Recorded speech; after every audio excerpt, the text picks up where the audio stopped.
Mana bu odam Oleg Tinkov. Agar u xohlasa, sizning kartangizga tushayotgan pullarni blok qilishi, tushgan pullarni yechib olishi va tranzaksiyaning tarixini o'chirib yuborishi mumkin. Siz pulingizni qaytarib ola olmaysiz hech qachon. Imенно shuning uchun Satoshi Nakamoto Bitcoinni yaratgan. Va agar siz bitta Bitcoinni birortaga o'tkazmoqchi bo'lsangiz, shunchaki qancha Bitcoin o'tkazmoqchiligingizni yozasiz va Bitcoinni oladigan shaxsni Bitcoin adresini yozishingiz kerak bo'ladi xolos. Va o'tkazish davomida sizning tranzaksiyangizga hech kim xo'jayinlik qilmaydi. Bu tarmoqlar aro maynerlar tasdiqlagandan keyin sirazu u odamga o'tadi. Обычно bu 5 minutda tashkil qiladi. Va boshqa kriptovalyutalarda esa bu даже 10 sekund, 20 sekundda ham tashkil qilishi mumkin. Kriptovalyutaning eng ustunlik tomonlari ham shunda.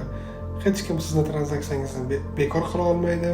Agar xohlasangiz siz kimga pul o'tkazyapsiz, nimaga o'tkazyapsiz, buni hech kim hech qachon bila olmaydi. Va siz shotingizda, ya'ni hamyoningizda xohlagancha pul saqlasangiz bo'ladi. Ya'ni uning chek-chegarasi, limiti yo'q. Misol uchun, Satoshi Nakamotoning o'zining hamyonida haligacha 1.100.000 ta Bitcoin bor va u hozirgi kunda hisob-kitob qilsa 80 milliard dollardan oshib ketadi. Va u Bitcoinlarni hech kim 16 yil ichida olib qo'ya olmagan, olib qo'ya olmaydi ham. Do'stlar, agar sizga ham katta pullarni hech kimga sezdirmasdan, bildirmasdan yaxshi investitsiya qo'yib saqlashni yoki biror bir kimga jo'natishni xohlasangiz, sahifamga obuna bo'ling va adminga yozishingiz mumkin.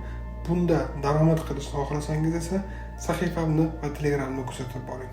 Undan-da yaxshisi kommentga kripto deb yozib qoldiring. Men sizga kripto daromad qilish bo'yicha qo'llanma tashlab beraman.